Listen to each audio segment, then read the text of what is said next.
సహోదరి సహోదరులారా, దేవుని ప్రియబిడ్డలారా, మత్తయి శుభవార్త 10వ అధ్యాయము 31వ వచనం చదవండి. కావున భయపడకుడు. అంతే, ఓకే. కావున భయపడకుడు. చెప్పండి అందరూ. ఎవరు చెప్తున్నారు ఈ మాట? యేసు ప్రభువు చెప్తున్నారు. ఎవరికి చెప్తూ ఉన్నారు? తన శిష్యులకు, ఈ రోజున మనందరికీ కూడా. భయపడకండి అన్న మాట వింటే నాకు ఒక చిన్న కథ గుర్తొస్తుంది. ఒకానొక ఊరిలో ఒక త్రాగుబోతున్నాడంట. చాలా నిండుగా త్రాగుతాడు. ఒకరోజు ఇలాగే సాయంత్రం వేళ దుకాణానికి వెళ్ళాడు. ఓకే, ఏంటది భూమ్ ఏదో అంటున్నారు, ఈ మధ్య న్యూస్లో వస్తుంది. అటువంటిది ఏదో కొనుక్కొని వస్తూ ఉన్నాడు. వాడి స్టైల్లో అక్కడ ఒకటి తాగి, మధ్యలో దారిలో ఒకటి తాగి, ఇంట్లో 2-3 తాగుదామని వస్తూ ఉన్నాడు. వాడి స్టైల్ ఊగుతూ తుల్లుతూ వస్తూ ఉన్నాడు. ఇంటిలోకి వచ్చేసరికి దేవుని యందు ప్రియులారా, ఆ ఇంటిలో ఒక పెద్ద దెయ్యం, ఒక భూతం, ఒక పిశాచము ఆ ఇంట్లో వీడి కోసం ఎదురు చూస్తూ ఉంది. ఈ దెయ్యం అనుకుంటుంది, నేనంటే అందరికీ భయం, హడల్, గడగడ వణికిపోతారు, ఇప్పుడు వీడు కూడా వణికిపోతాడు చూడు అనుకుని ఆ హాల్లో సోఫా మీద కూర్చొని చాలా భీకరంగా వీడి వైపు చూస్తూ ఉంది. వీడు తాక్కుంటూ వచ్చాడు, దీని వైపు చూశాడు, అనుకొని పక్క నుంచి వెళ్ళిపోతున్నాడు. ఏంటి వీడు నాకు భయపడడం లేదు అని చెప్పి మరొకసారి, నేను దెయ్యాన్ని, నేను పిశాచాన్ని, నేను భూతాన్ని, నేనంటే అందరికీ హడల్, మరి నీకు లేదా భయం అంటే లేదు అన్నాడు. ఆ మాట అనేసరికి దీనికి భయం వేస్తుంది. ఏంటి, నేనంటే ఎందుకు భయం లేదు అన్నాడు. ఎందుకు భయపడాలి నిన్ను చూసి? నేను నీ అక్కను పెళ్లి చేసుకొని 25 సంవత్సరాలు అవుతుంది, దానికే భయపడడం లేదు, నీకెందుకు భయపడాలి? మా అక్కను పెళ్లి చేసుకున్నావా? మా అక్కను ఎప్పుడు పెళ్లి చేసుకున్నావు నువ్వు అని అడుగుతుంది తెలియక అమాయకురాలు. తెలీదా? నేను పెళ్లి చేసుకుంది మీ అక్కే, ఆ పక్క గదిలో ఉంది, వెళ్ళి చూడు అన్నాడు. ఓకే, పక్క గదిలోకి వెళ్తే ఆవిడ చాలా గంభీరంగా కోపంగా రొసరొసలాడుతూ ఉంది. అమ్మ నీకో దండమమ్మ, నాకన్నా పెద్ద దెయ్యంలాగా ఉన్నావని ఇది వెళ్ళిపోయిందంటే దేవుని యందు ప్రియమైన సహోదరి సహోదరులారా, అర్థమవుతుందా? వాడు పెళ్లి చేసుకున్నటువంటి భార్యను దెయ్యం అంటున్నాడు. ఆవిడికే నేను భయపడడం లేదు, దెయ్యాలకి ఏం భయపడతాను అంటున్నాడు. నిజమేనేమో, కొంతమంది భర్తల జీవితాలలో వాళ్ళకి భయమే ఉండదు, ఎందుకంటే ఈరోజు భయంతోనే జీవిస్తూ ఉంటారు. దేవుని యందు ప్రియులారా, ఒకానొక ఫ్రెంచ్ ఎగ్జిస్టెన్షియలిస్ట్ అనే ఒక ఫిలాసఫర్స్, ఆయన ఈ విధంగా చెప్తున్నాడు. 100 సంవత్సరాలను ఒక్క మాటలో చెప్పాలంటే, 100 సంవత్సరాలను, సెంచరీ అంటే 100 సంవత్సరాలు, 100 సంవత్సరాలను ఒక్క మాటలో నేను చెప్పగలను అంటున్నాడు. 100 సంవత్సరాలు అంటే 1601 నుంచి 1699, 1700 వరకు, 17వ శతాబ్దం. ఈ శతాబ్దం మొత్తం మ్యాథమెటిక్స్ అంటాడు. అంటే ఆ 100 సంవత్సరాలలో ఎక్కువగా గణిత శాస్త్రం మీద ప్రపంచం మొత్తం నిమగ్నమై ఉన్నదంట. కనుక 100 సంవత్సరాలని మ్యాథమెటిక్స్ అని ఒక్క మాటతో పిలుస్తాడు. తర్వాత శతాబ్దం 18వ శతాబ్దం, అనగా 1701 నుంచి 1800 వరకు. ఈ 100 సంవత్సరాలను న్యాచురల్ సైన్సెస్ అంటారు. ఆ సంవత్సరాలలో ఎక్కువగా వివిధ శాస్త్రాలు, వివిధ చదువులు, వివిధ సబ్జెక్ట్స్ డెవలప్ అయ్యాయి. చూడండి, ఏం చదవాలంటే 100 కొలది సబ్జెక్టులు ఉన్నాయి. న్యాచురల్ సైన్సెస్ అని ఆ 100 సంవత్సరాలను పిలుస్తారట. తర్వాత 19th సెంచరీ, అనగా 1801వ సంవత్సరం నుంచి 1900 సంవత్సరం వరకు చూస్తే బయాలజీ అంటారు, జీవశాస్త్రం. ఈ రోజుల్లో మెడికల్ టెస్ట్లు, హార్ట్ టెస్ట్లు, స్కానింగ్లు, ఇవన్నీ డెవలప్ అయ్యి అంటే దానివల్లనే డెవలప్ అవుతున్నాయి. దేవుని యందు ప్రియులారా, మరి 20th సెంచరీని మీరు ఏమని పిలుస్తారు అన్నాడు. 20th century are 21st century, వీటిని మీరు ఏం పిలుస్తారు అంటే ఆయన అంటాడు, మ్యాథమెటిక్స్ కాదు, న్యాచురల్ సైన్స్ కాదు, బయాలజీ కాదు, ఒకే ఒక్కటి ఏంటో తెలుసా? ఫియర్, భయం. ఈ యొక్క 20వ శతాబ్దం, ఈ 21వ శతాబ్దం దేనితో నిండి ఉంది, దేనితో నిమగ్నమై ఉన్నాం, దేనితో మనం జీవిస్తున్నామంటే భయం, భయం, భయంతో జీవిస్తూ ఉన్నామంట. దేవుని యందు ప్రియులారా, భయముతో నిండిన ప్రపంచంలో మనందరం జీవిస్తూ ఉన్నామంట. దేవుని యందు ప్రియులారా, కొన్ని ఉదాహరణలు చెప్తాను. మొట్టమొదట నేను రాసుకున్నవన్నీ చెప్తాను, తర్వాత మళ్ళీ వివరిస్తాను. మనందరికీ భయం. సోమవారం అంటే భయం, మంగళవారం అంటే భయం, శుక్రవారం అంటే భయం, శనివారం అంటే భయం. అదేంటండి ఆదివారం వదిలేశారు, ఆ తర్వాత చెప్తానులేండి. ఓకే, సోమవారం, మంగళవారం, శుక్రవారం, శనివారం భయాలు. ఇది ఒకటి. 2, గోళ్ళు కత్తిరించుకోవడానికి భయం, గోళ్ళు కొరకడానికి భయం. అవునా? ఎడమ కాలుతో ఇంటిలో అడుగు పెట్టాలంటే, కొత్త ఇంట్లో ముఖ్యంగా ఎడం కాలుతో పెట్టాలా, కుడి కాలుతో పెట్టాలా, ఎడం కాలుతో పెట్టాలా, కుడి కాలు, డ్యాన్స్ చేస్తుంటారు అన్నమాట. ఎడం కాలుతో కొత్త ఇంట్లో అడుగు పెట్టాలంటే భయం, ఎడమ చేత్తో ఏదైనా అందుకోవాలంటే భయం. బల్లిని చూస్తే భయం, పిల్లిని చూస్తే భయం. పాపం విధవరాలంటే భయం, కట్టెలు మోస్తున్నవాడంటే భయం. నిమ్మకాయలంటే భయం, బూడిద గుమ్మడికాయలంటే భయం, మిరపకాయలంటే ఇంకా ఇంకా భయం. ఓకే, ఎండ భయం, వర్షం భయం, చలి భయం, మంచు భయం, ఒక్కపోత భయం. ఆకలి భయం, సంపూర్ణ భోజనం అన్నా భయమే. చెడు ముహూర్తాలంటే భయం, చెడు జాతకాలంటే భయం, నక్షత్రాలు గ్రహాలంటే భయం. కొంతమందికి ఎత్తైన ప్రదేశాలంటే భయం, కొంతమందికి లోతైన ప్రాంతాలంటే భయం, కొంతమందికి పగలంతా హీరో, రాత్రంతా జీరో, చీకటి అంటే భయం. పగలంతా మొత్తం తిరిగేస్తారట, రాత్రులు అయితే నో అంట. చీకటి అంటే భయం, రాత్రి అంటే భయం. దేవుని యందు ప్రియులారా, ఒకసారి వివరిస్తాను. సోమవారం అంటే భయం అంటే ఏంటంటే, సోమవారం ఎవడో స్కూల్లో జాయిన్ అవడు. సోమవారం కొత్తగా మన 12వ తారీఖు సోమవారం పడింది కదా, జూన్ 12 సోమవారం పడింది. స్కూల్ ఓపెన్ చేసి ఎవడో స్కూల్కి వస్తాడు, ఎవడో స్కూల్కి రాడు. సోమవారం స్టార్ట్ చేయకూడదంట. ఏది సోమవారం స్టార్ట్ చేసినా లేట్ అయిపోతుందంట, సాగదీయబడుతుందంట. కొంతమంది హైందువుల యొక్క సాంప్రదాయం. ఎక్కడికైనా వెళ్దామంటే సోమవారం వద్దు, ఏదైనా బిజినెస్ పెడదామంటే సోమవారం వద్దు. సోమవారం అంటే భయం, సోమవారం భయం. మంగళవారం, శుక్రవారం డబ్బులు ఎవరికి ఇవ్వరంట. మంగళవారం, శుక్రవారం డబ్బులు ఎవరికి ఇవ్వరంట. సో డబ్బులు ఇవ్వాలంటే భయం. శనివారం శనీశ్వరుడు అనే భయం. ఎవడైనా గోల్ కట్ చేసుకుంటున్నాడు, ఇంట్లో గోల్ కట్ చేయకు అంటాడు. సోమవారం గోల్ కట్ చేస్తావా, మంగళవారం గోల్ కట్ చేస్తావా అంటారు కదా. గోళ్ళు కట్ చేయడానికి భయం, గోళ్ళు కొరుక్కుంటే పాపం ఇలా కట్ చేయనట్లేదు, దానికి భయమే. ఇక ఫాదర్ గారండి, ఎడం కాలుతో ఇంటి పెట్టాలా, కుడి కాలుతో ఇంట్లో పెట్టాలా, ఏదో కాలు 2 కాళ్ళు దేవుడే ఇచ్చాడు. ఓకే, ఇంట్లో అడుగు పెట్టాలంటే భయం. ఏదైనా తీసుకుంటే ఎడం చేత్తో ఏంటి, కుడి చేత్తో తీసుకో, కుడి చేత్తోనే తీసుకోవాలి. పిల్లి అంటే భయం, అది దారిలో వెళ్ళిపోతున్నారు, పిల్లి భయంతో వస్తే అమ్మ పిల్లి వచ్చేసింది. బల్లి అంటే భయం. గరికిపాటి నరసింహారావు టీవీలో వస్తుంటారు కదా, ప్రవచనాలు చెప్తుంటారు. ఆయన అంటారు, సార్ బల్లి పడితే మరణం అంట, నిజమేనా అని అంటాడు. ఎస్, బల్లి పడితే మరణమే. బల్లి నెత్తి మీద పెడితే మరణం వస్తుంది, కాకపోతే అది వాడికి కాదు, బల్లికి. మరి బల్లి నెత్తి మీద పెడితే ఊరుకుంటావా, టాపేరని వేస్తావు, దాని తోక తగ్గిపోద్ది, దొరికిందంటే చీపురు తిరేసి కొడతావు, చచ్చింది. బల్లి పడితే మరణం, మనిషికి కాదు దానికి. వీళ్ళేమంటారు, బల్లి పెడితే మరణం, నాకే, నేను చచ్చిపోతాను అనుకొని భయపడతా ఉంటారు. దేవుని యందు ప్రియులారా, పిల్లి అంటే భయం, బల్లి అంటే భయం. ఎవరో భర్త చచ్చిపోయిన విధవరాలు తన పని తాను వెళ్ళిపోతే, అదుగో ఆమెను చూసేసాను ఉదయం లేచి, లేదంటే ఆవిడ ఎదురొచ్చేసిందని భయం.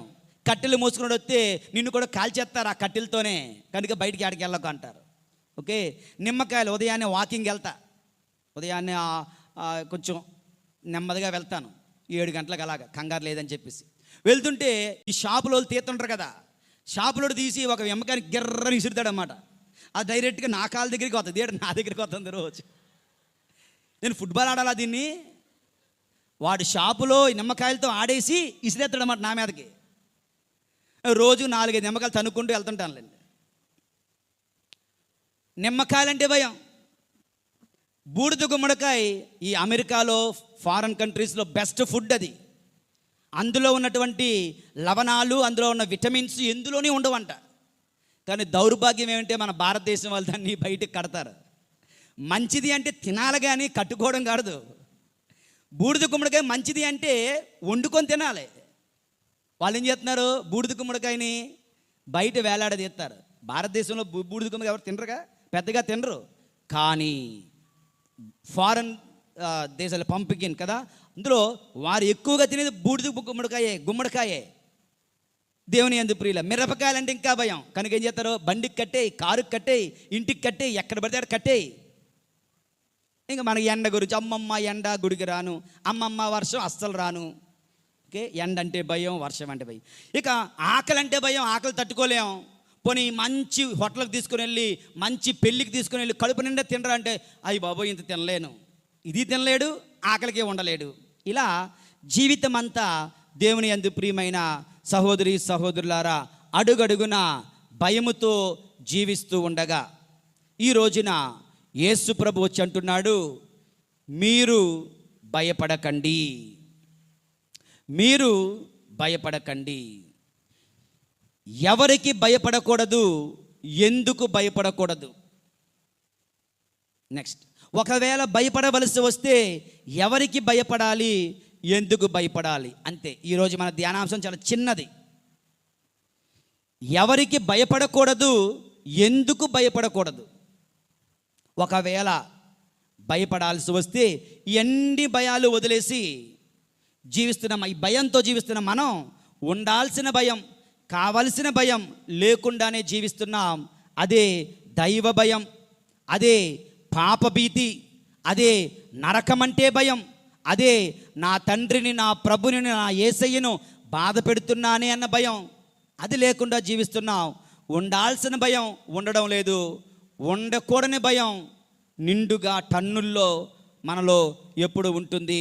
దేవుని యందు ప్రియులారా, కనుక ఈనాటి వాక్యాన్ని ఆధారంగా చేసుకొని ఎవరికి భయపడకూడదు, ఎందుకు భయపడకూడదు, ఎవరికి భయపడాలి, ఎందుకు భయపడాలి, ఈ 2 అంశాలను మనము ధ్యానించుదాం. దేవుని యందు ప్రియులారా, యేషువా వందనం. Praise the lord, praise the lord, హల్లెలూయా, హల్లెలూయా, హల్లెలూయా.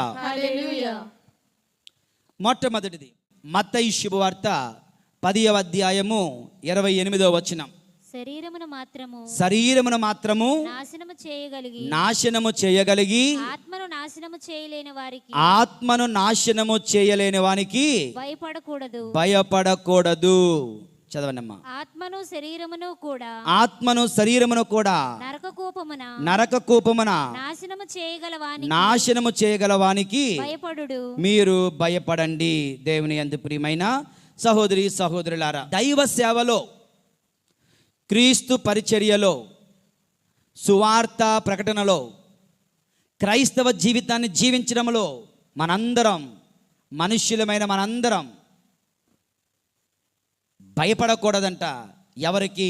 మనుష్యులకు భయపడకూడదు, వస్తువులకు భయపడకూడదు, ఇహలోక సంబంధిత విషయాలకు మనం భయపడకూడదు. ఎందుకంటే వారు, ఈ లోక మనుష్యులు శరీరాన్ని మాత్రమే నాశనం చేయగలుగుతారు, ఆత్మను నాశనం చేయలేరు. They cannot touch your soul.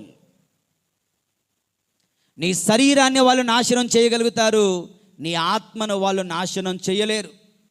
కనుక వారి శక్తి లిమిటెడ్, పరిమితమైనది. వారికి నీ మీద ఉన్న శక్తి it's not an unlimited power, it's a limited power. వారు నీ శరీరాన్ని మాత్రం బాధించగలరు, నీ శరీరం నుండి ప్రాణాన్ని మాత్రం తీయగలరు, నిన్ను ఈ లోకము నుండి దూరం చేయగలరు, కానీ నీ ఆత్మను ముట్టుకోలేరు. దేవుని సన్నిధి నీకు వెళ్లకుండా నిన్ను ఆపలేరు. దేవుని నుంచి నిన్ను ఎవరు కూడా వేరు చేయలేరు. కనుక ఈ లోక మనుష్యులకు, హింసించే వారికి, బాధించే వారికి, అవమానించే వారికి, బాధ పెట్టే వారికి నువ్వు బాధపడాల్సిన, భయపడాల్సిన అవసరము లేదు అని ప్రభు చెప్తున్నారు. దేవుని యందు ప్రియులారా, ఒకసారి ఒక 3-4 వాక్యాలు చదువుకుందాం. 3 వాక్యాలు. రోమీయులకు రాయబడిన లేఖ 8వ అధ్యాయము 35వ వచనం, 38, 39 వచనాలు. 35వ వచనం చదవండి ఎవరైనా. ఒక పని చేద్దాం, నేను చదువుతాను, మీరు నా వెనకాల చదవండి. ఓకే. కనుక నా తర్వాత చెప్పండి అందరూ. క్రీస్తు ప్రేమ నుండి మనలను ఎవరు వేరు చేయగలరు? బాధ, కష్టము, హింస, క్షేమము, వస్త్రహీనత, ప్రమాదము, యుద్ధము, మరణము గాని అట్లు చేయగలదా? 38వ వచనం చదవన, నా తర్వాత చెప్పను అందరూ. ఏలయనా మన ప్రభువైన క్రీస్తు యేసు ద్వారా మనకు లభించిన దేవుని ప్రేమ నుండి మనలను మృత్యువు, జీవము, దేవదూతలు లేక ఇతర పాలకులు, ఇక్కడ ఉన్నవి గాని రానున్నవి గాని, శక్తులు గాని, పైలోకము గాని, అధోలోకము గాని, సృష్టిలో మరి ఏదియును వేరు చేయజాలదనుట నాకు నిశ్చయమే. ఎవ్వరు కూడా మనలను దేవుని నుంచి వేరు చేయలేరు, దేవుని ప్రేమ నుంచి వేరు చేయలేరు, పరలోక భాగ్యము నుండి వేరు చేయలేరు, జీవము నుండి వేరు చేయలేరు. కనుక మనము భయపడాల్సినది పనే లేదు. ఈ లోకములో ఎవ్వరికీ కూడా భయపడాల్సిన అవసరము లేదు అంటూ ప్రభు ఈ రోజున మనకు సెలవిస్తున్నారు. దేవుని యందు ప్రియులారా, దురదృష్టం ఏంటంటే మనం ఈ లోకంలో ప్రతి ఒక్కడికి భయపడతాం, భయపడాల్సిన దేవునికి మాత్రం మనం భయపడం. అందుకే మనము దుష్టులుగా, పాపాత్ములుగా మిగిలిపోతున్నాం. దేవుని యొక్క దీవెనలకు అర్హులము కాకుండా జీవిస్తూ ఉన్నాం. దేవుని యందు ప్రియమైన సహోదరి సహోదరులారా, మరొక వాక్యం సామెతల గ్రంథము 29-25 వచనం చదువుదాం. లోకమునకు భయపడువాడు చేటు తెచ్చుకొనును, ప్రభువును నమ్మినవాడు సురక్షితముగా ఉండు. లోకాన్ని నమ్ముకుంటే వాడికి చేటు మాత్రమే కలుగుతుంది, ప్రభువును నమ్ముకుంటే వాడు సురక్షితముగా ఉంటాడు అని దేవుని వాక్యం సెలవిస్తుంది. దేవుని యందు ప్రియులారా, మరొక వాక్యం చూద్దాం. యోషియా గ్రంథము 51వ అధ్యాయము 12వ వచనం. యోషియా గ్రంథము 51వ అధ్యాయము 12వ వచనం.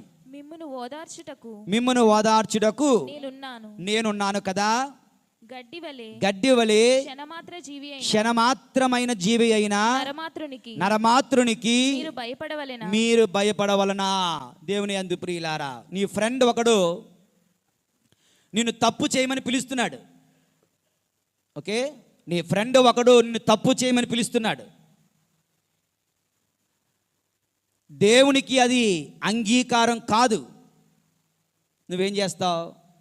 దేవుడికి భయపడుతున్నావా, నీ ఫ్రెండ్కి భయపడుతున్నావా? నీ ఫ్రెండ్కి భయం, ఎందుకంటే నేను వెళ్ళకపోతే వాడు నాతో మాట్లాడి మానేస్తాడేమో, నేను వెళ్ళకపోతే వాడికి నాకున్న ఫ్రెండ్షిప్ కట్ అయిపోతుందేమో. కనుక దేవునికి భయపడకుండా, దేవుని కోపాగ్నికి భయపడకుండా, దేవుడు ఇచ్చే శాపమునకు భయపడకుండా ఎవరికి భయపడుతున్నావు? ఎవరికి భయపడుతున్నావు? ఈరోజు వాక్యంలో యెషయా గ్రంథము 51:12 వచనం. గడ్డి వలె క్షణమాత్రమైన జీవి. ఎలాంటి వేడండి? గడ్డి వలె, జస్ట్ ఆఫ్టర్ ఆల్ ఏ గ్రాస్. ఏంటి గడ్డి యొక్క గొప్పతనం? ఉదయాన్నే పుడతాది, సాయంత్రానికి ఎండిపోతుంది. ఉదయం ఉన్నటువంటి గడ్డి సాయంత్రానికి ఉంటుందనే గ్యారంటీ లేదు. గడ్డి వలె క్షణమాత్రమైన జీవి అయిన మనుషులకు నీవు భయపడుతున్నావు కానీ దేవునికి భయపడడం లేదు. దివ్య పూజాబలి ఇక్కడ జరుగుతుండే ఒక ఫ్రెండ్ మాట్లాడడానికి పిలుస్తాడు. దేవునికి భయపడుతున్నావా, నీ ఫ్రెండ్కి భయపడుతున్నావా? దేవుణ్ణి ప్రేమిస్తున్నావా, నీ ఫ్రెండ్ని ప్రేమిస్తున్నావా? దేవుని సంతోషపెట్టడానికి చూస్తున్నావా, నీ ఫ్రెండ్ని సంతోషపెట్టడానికి చూస్తున్నావా?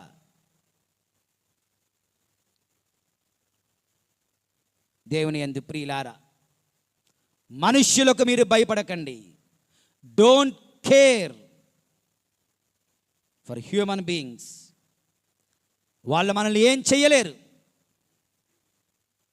ఆఫ్టర్ ఆల్ మాట్లాడడం మానేస్తాడు. వాడు మాట్లాడడం మానేస్తే నీకు 1000 రెట్లు మేలు మాత్రమే, మంచి మాత్రమే, ఏమాత్రం చెడు కలగదు. అటువంటిది దేవునికి భయపడకుండా దేవునిని బాధ పెట్టే పనులు మనము చెయ్యకూడదు. దేవుని యందు ప్రియమైన సహోదరి సహోదరులారా, కొన్ని ఉదాహరణలు చూద్దాం. మక్కబీల గ్రంథము, మక్కబీల 2వ గ్రంథము 7వ అధ్యాయము 1వ వచనం నుంచి మనం ఈ యొక్క గొప్ప గాథను, వీర గాథలను మనము వినగలము. దేవుని యందు ప్రియులారా, మక్కబీయులు 2వ గ్రంథము 7వ అధ్యాయము 1వ వచనం నుంచి అక్కడ చూస్తున్నాం. శత్రువులు 7 సోదరులను వారి తల్లిని బంధించిరి. రాజు వారిని కొరడాలతో కొట్టించెను. ధర్మశాస్త్రమునకు నిషేధించిన పంది మాంసం తినవాలని నిర్బంధం చేశారు. కానీ సోదరులలో 7 ఒక్కొక్కడు ఒక్కొక్క విధంగా రాజుతో మాట్లాడుతూ ఉన్నారు. దేవుని యందు ప్రియులారా, మొదటి వాడు ఎలా మాట్లాడుతున్నాడు చూడండి. 2వ వచనం చదవండి ఎవరైనా. అప్పుడు 7 ఒకడు తన సోదరుల తరపున మాట్లాడుచు, రాజా, నీవు మమ్ము ప్రశ్నించినచో ఏమి తెలుసుకోగోరుతున్నావు? మేము ప్రాణములను విడనాడుటకైనను అంగీకరింతుము కానీ మా పూర్వుల చట్టములను మేరము. మా పూర్వపు చట్టములను. చూడండి, దేవుని యందు అంటున్నారు, నువ్వు చంపేస్తే చంపేయి, మా ప్రాణాలు విడనాడుటకైనా మేము రెడీ, కానీ దేవుని మాటకు వ్యతిరేకంగా మేము వెళ్ళలేము అంటూ క్లియర్గా అతను చెప్తున్నాడు. ఓకే, 9వ వచనం చదవమ్మా. 9వ వచనం మరొక కుర్రవాడు ఏం చెప్తున్నాడు? అతడు చివరిసారిగా, మరొకటి చెప్తున్నాడు, అతడు చివరిసారిగా ఊపిరి పీల్చుకొని రాజుతో అంటున్నాడు, రాక్షసుడా, నీవు మమ్ము చంపినా చంపవచ్చును గాక, కానీ విశ్వాధిపతి అయిన ప్రభు మాకు పునరుత్థాన భాగ్యమును దయచేసి మేము శాశ్వతముగా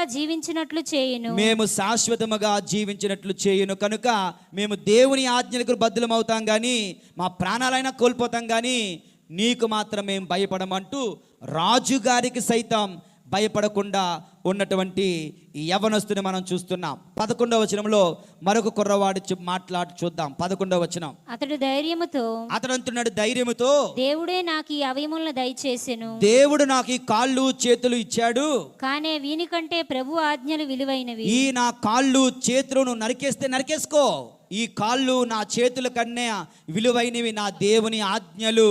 కనుక నేను నా దేవునికే భయపడతాను, ఓ రాజా నేను నీకు భయపడను అంటూ ఉన్నాడు. దేవుని యందు ప్రియులారా, 14వ వచనం. అతడు ప్రాణములు విడిచుచు మీ చేతులలో చచ్చుట మాకు మేలే, ప్రభు మమ్ము మరలా జీవముతో లేపుతాడు, మాకు పునరుత్థానం ఉంటుంది. 16వ వచనం చూడండి, మరొక వారు చెప్తున్నాడు. అతడు రాజును తేరపారా చూచి, ఆ కుర్రవాడు రాజు వైపు తేరిపారా చూచి, ఓయి నీవు మా వంటి నరుడవే, కానీ మమ్ము నీ ఇష్టం వచ్చినట్లు చేయుటకు మా ప్రాణములను తీయుటకు నీకు అధికారము కలదు. అయినను నీవు ప్రభు మా ప్రజను చేయబడిన అనుకోవలదు. కొంచెం వేచిండుము, అతను మహాశక్తితో వచ్చి మేము అందరిని శిక్షిస్తాడు, మమ్మ దేవుడు మరలా రక్షిస్తాడు అంటూ దేవునికి మాత్రమే భయపడుతున్న మక్కబీయుల గ్రంథములో ఉన్న 7 కుమారులు. దేవుని యందు ప్రియమైన సహోదరి సహోదరు, అలాగే అనేక మంది వేద సాక్షులు, అనేక మంది పునీతులు, అనేక మంది అపోస్తులు కూడా ప్రభు కొరకు ప్రాణాలు అర్పించారు. మనుషులకు భయపడలేదు, రాజులకు భయపడలేదు, కుటుంబానికి భయపడలేదు, స్నేహితులకు భయపడలేదు, దేవునికి మాత్రమే భయపెడుతున్నాడు. ఈ కథలు వింటున్న మనం, ఈ మాటలు వింటున్న మనం ఒక చెవితో విని మరొక చెవితో విడిచిపెట్టడం కాదు. హలో, ఉన్నారా ఇక్కడ? నిద్రపోతున్నారా? ఒక చెవితో విని ఇంకో చెవితో విడిచిపెట్టడం కాదు. మరి వీరందరూ దేవునికి భయపడ్డారు, మనుషులకు భయపడలేదు. మరి నేనెందుకు దేవునికి భయపడడం లేదు? నేనెందుకు ఈ మనుషులకే భయపడుతున్నాను? ఈ మనుషులు దూరం అయిపోతారని, స్నేహాలు దూరం అయిపోతాయని, వీళ్ళ ప్రేమ దూరం అయిపోతుందని, వీళ్ళ కోపానికి గురవుతానని. అరే దేవుని యందు ప్రియులారా, ఆఫ్టర్ ఆల్ గడ్డి పరక వంటి మనుషులు, గడ్డి పరక వంటి మనుషుల జీవితాలు. ఈరోజు నువ్వు ప్రేమిస్తున్న నీ మిత్రురాలు చచ్చిపోతే 10 రోజుల్లో నువ్వు మర్చిపోతావు. గడ్డి పరక వంటి మానవ జీవితం. అటువంటి మానవులకు మనం భయపడకుండా దేవునికి మాత్రమే భయపడే వాళ్ళంగా మనం కావాలి. ఎవరికి భయపడకూడదు? మనుష్యులకు భయపడకూడదు. ఎందుకు భయపడకూడదు? మనుష్యులు కేవలము గడ్డి పరక వంటి వారు. మనుషుల జీవితము క్షణభంగురము వంటిది. మనుషులు మన ఆత్మను టచ్ చేయలేరు, శరీరాన్ని మాత్రమే వాళ్ళు హాని చేయగలరు. మనుషులు ఈ ప్రాణం తీయగలరు, పరలోకం నుంచి నిన్ను తీయలేరు. దేవుని సన్నిధి నుంచి నిన్ను తీయలేరు. దేవుని కౌగుల నుంచి నిన్ను తీయలేరు. దేవుని ప్రేమ నుంచి నిన్ను ఎవరు కూడా వేరు చేయలేరు. కనుక మనుష్యులకు మనము భయపడన అవసరం లేదు. దేవుని యందు ప్రియులారా, యేషువా వందనం, యేషువా స్తోత్రం, యేషువా స్తోత్రం. Praise the lord, praise the lord, praise the lord, praise the lord. Hallelujah, hallelujah, hallelujah, hallelujah, hallelujah. Hallelujah. ఇక రెండవ కారణం ఎందుకు మనుష్యులకు, లోకానికి, లోక వస్తువులకు, విషయములకు భయపడకూడదు అంటే అమితమైన భయం వలన నువ్వు దారి తప్పిపోతావు. ఉదాహరణ, పేతురు గారు, ప్రభువా నువ్వేనా నా సముద్రంలో నీటి మీద నడిచేది? అవును నేనే. అది నేను నడుస్తాను. సరే నడ్డం మొదలుపెట్టాడు. ప్రభు వైపు చూస్తున్నంత వరకు అతను భయపడలేదు. దేవుని యందు ప్రియులారా, ప్రభుని విడిచి సముద్రం వైపు, అలల వైపు, గాలి వైపు, తుఫాను వైపు చూడగా భయపడ్డాడు, మునిగిపోవడం మొదలుపెట్టాడు. మన జీవితాలలో ప్రభుని వైపు చూచినంత కాలం ఈ లోకంలో ఎవరికి భయపడాల్సిన అవసరం లేదు. తలెత్తుకొని బతకచ్చు. మనం దారి తప్పిపోము. కానీ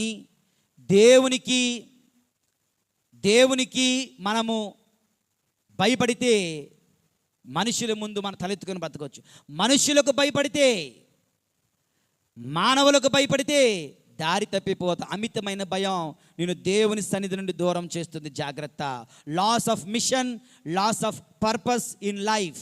దేవుని యందు ప్రియులారా, అపోస్తులు ఉన్నారు 11 మంది, 12 మంది, ఒకడు గురుద్రోహి, 11 మంది గెత్సెమనీ తోటలో ఉన్నారు. శత్రువులు వచ్చి యేసుప్రభువును బంధించగా వీరందరూ భయపడిపోయారు. ఎంత భయం అంటే మమ్మల్ని కూడా సిలువేసేస్తారేమో అని ఎవరికి వాడు భయపడిపోయారు, పారిపోయారు, దారి తప్పిపోయారు, ప్రభుని విడిచిపెట్టారు. దేవుని యందు ప్రియులారా, కనుక అమితమైన భయం దారి తప్పిపోయేలా చేస్తుంది. కనుక మానవ మాత్రులకు భయపడరాదు. మనుష్యులు మన శరీరాన్ని బాధించగలరు, ఆత్మను బాధించలేరు. కనుక మానవ మాత్రులకు భయపడాల్సిన అవసరం లేదు. మూడవది, భయపడడం వలన అశాంతికి గురవుతాం. పేతురు గారు భయపడి ప్రభునికి ఆయన ఎవరో నాకు తెలియదు 3 సార్లు బొంకాడు. 3 సార్లు బొంకినందులకు పేతురు గారు జీవితం అంతా ఏడుస్తూనే బతికాడంట. చాలాసార్లు చెప్పాను, అతను ఏడవగా కళ్ళ నుంచి గుంటలు, ఒక ప్రవాహం, నీరు రాగా ఒక ప్రవాహం, మచ్చలు ఉంటాయి, ప్రవాహం ఏర్పడిపోయిందంటే దేవుని యందు ప్రియులారా. అశాంతికి గురయ్యాడు, అనవసరంగా భయపడి.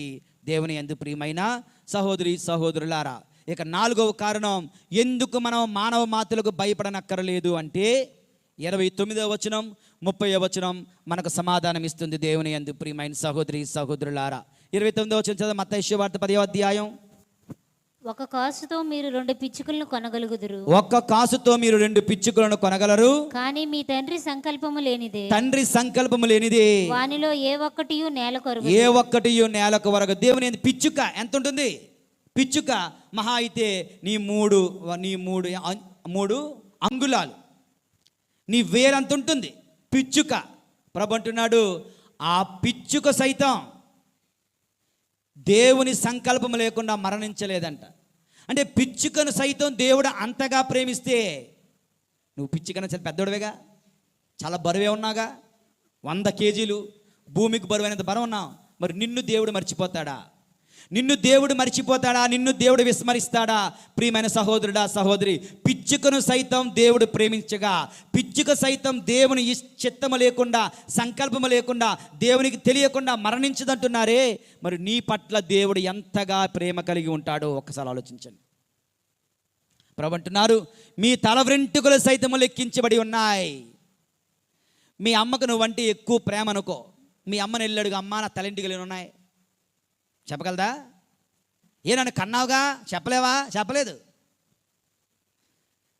ప్రభువుని యొక్క నీ పట్ల ప్రభునికున్న ప్రేమ ఎంత గొప్పదంటే, నీ తల వెంట్రుకలను సైతం ఆయన లెక్కించాడంట. అంత చక్కనైనటువంటి ప్రేమ కలిగి ఉంటున్నాడు.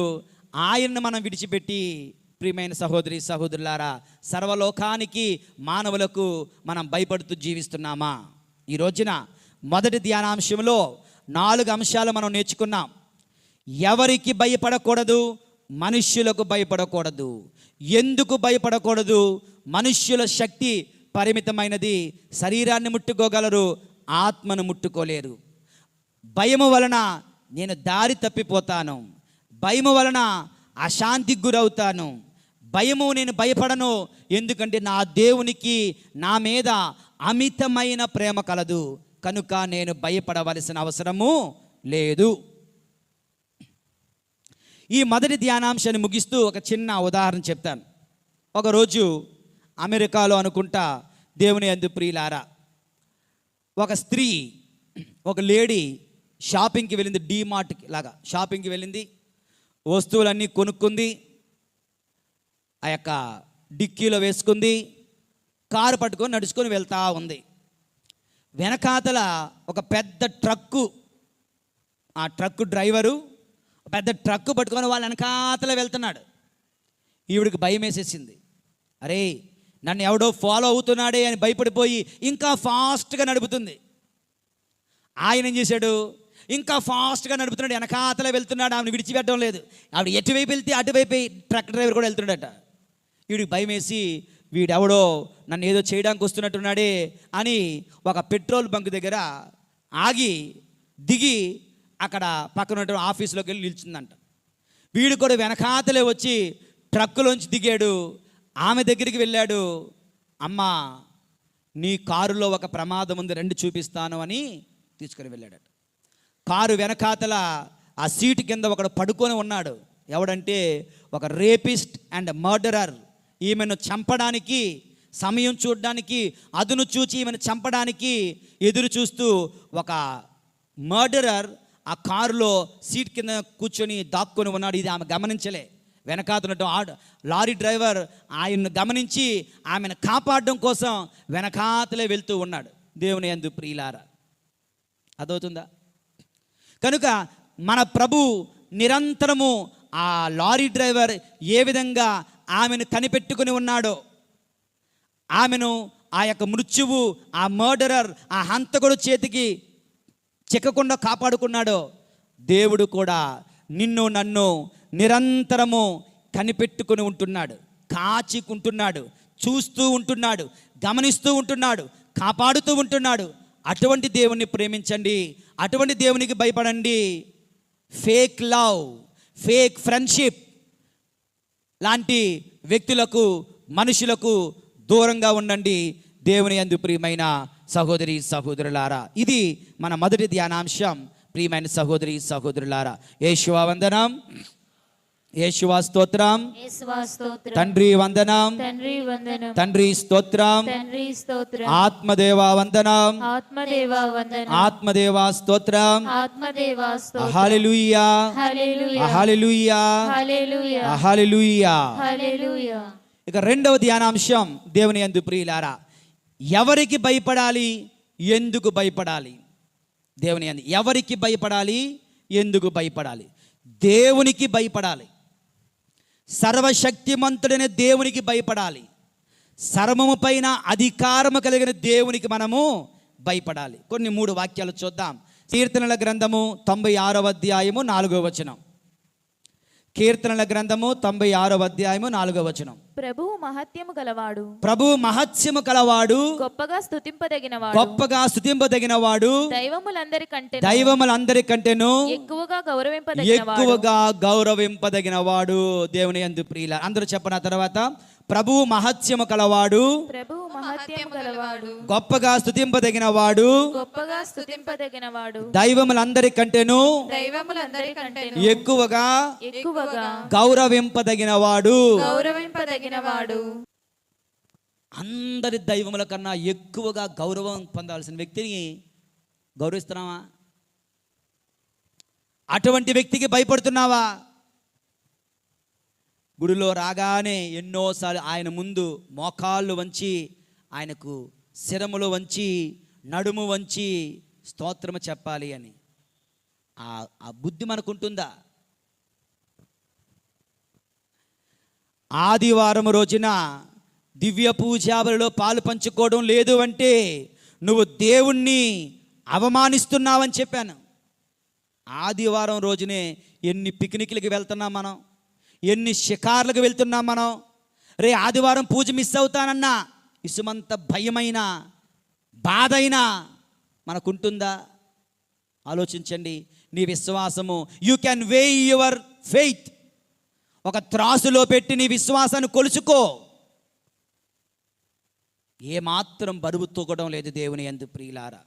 సర్వశక్తిమంతుడైన దేవునికి మనం భయపడడం లేదు. 2వ వాక్యం చూద్దాం. యెషయా గ్రంథము 40వ అధ్యాయము 26వ వచనం. ఒక్కసారి అందరూ తర్వాత చెప్పండి.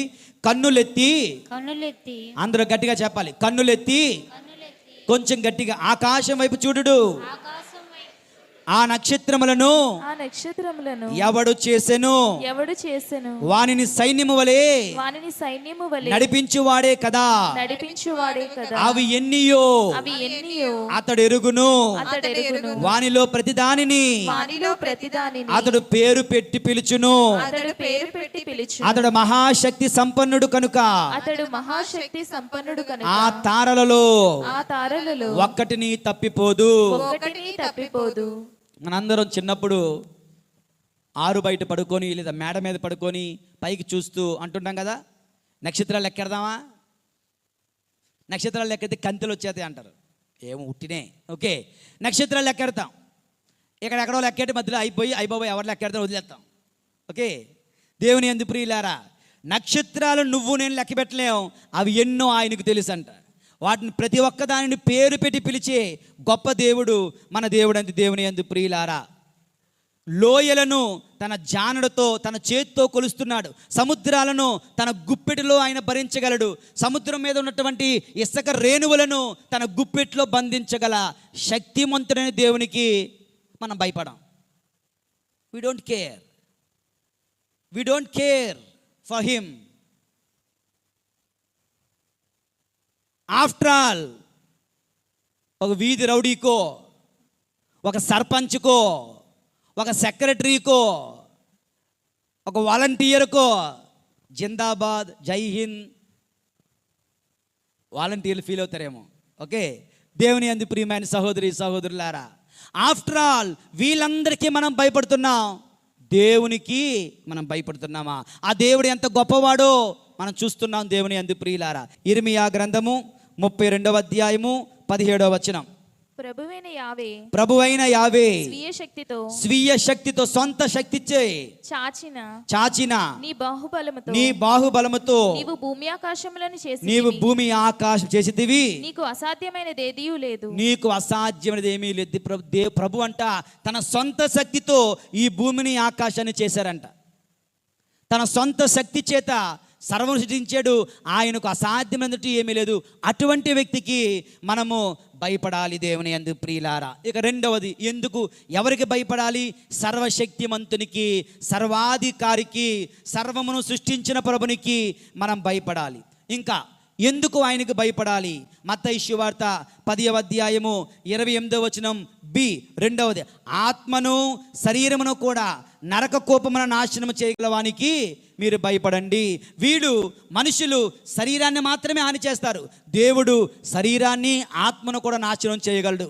మనుషులు శరీరమును కొంతకాలం మాత్రమే బాధించగలరు, కానీ దేవుడు శాశ్వత కాలము కూడా నిన్ను నరక కోపమున బాధించగలడు. కనుక ఎవరికి భయపడతావు? శాశ్వత కాలం నిన్ను నాశనం చేయగల దేవునికి భయపడండి. నీ ఆత్మను సైతము నరక కోపంలో ఉంచగల దేవునికి భయపడండి. ఒక రోజున దేవుని యందు ప్రియులారా,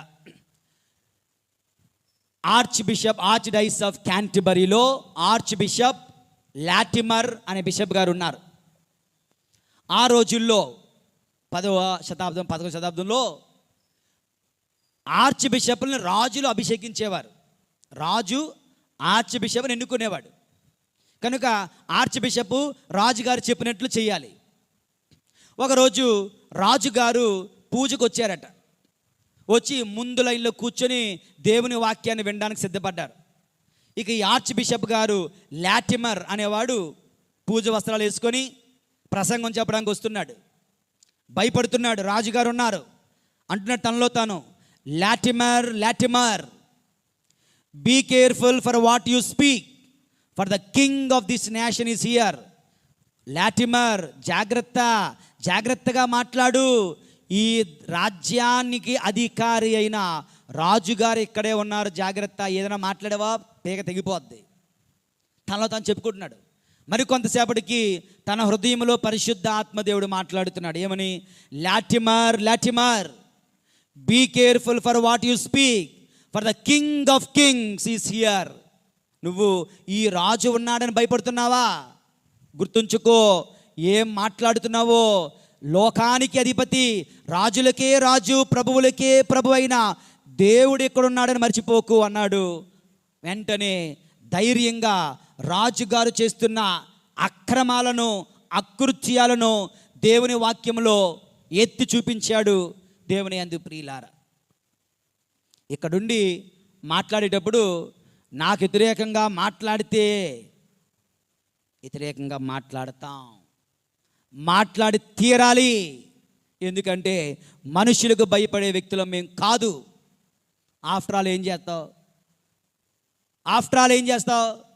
నన్ను తిట్టుకుంటావు. ఆఫ్టర్ ఆల్ ఏం చేస్తావు? నా గురించి చెడ్డగా చెబుతావు. ఆఫ్టర్ ఆల్ ఏం చేస్తావు? గుడికి రావడం మానేస్తావు. ఆఫ్టర్ ఆల్ ఏం చేస్తావు? పండగలకి పబ్బాలకి సహాయం చేయడం మానేస్తావు. అంతేనా? కానీ దేవుని యందు ప్రియమైన సహోదరి సహోదరులారా, ఈ లాటిమర్ అనేవాడు కూడా రాజుగారికి భయపడకుండా దేవునికి భయపడ్డాడు. నిర్భయంగా మాట్లాడాడు. రాజు చంపేశారు, చచ్చిపోయాడు. కానీ దేవుని రాజ్యంలో ఉన్నాడు. దేవుని యందు ప్రియమైన సహోదరి సహోదరులారా, కనుక ప్రియమైన దేవుని బిడ్డలారా, సహోదరి సహోదరులారా, ఈనాటి వాక్యంలో ప్రభు చెప్తున్నట్లుగా మనుష్యులకు భయపడకండి, నీ శరీరాన్ని మాత్రం గాయపరుస్తారు. దేవునికి భయపడండి. ఈ రోజున నీవు నేను ఆ దేవునికి భయపడుతున్నామా? కనుక ఈనాటి వాక్యానుసారము మనుషులకు, లోక వస్తువులకు భయపడకుండా దేవునికి భయపడదాం. పాపభీతిని కలిగి ఉందాం. పరిశుద్ధ మార్గంలో జీవిద్దాం. పరిశుద్ధుడైన దేవుడు మనం దీవింతురుగాక. పితా పుత్ర పరిశుద్ధాత్మ నామమున ఆమేన్.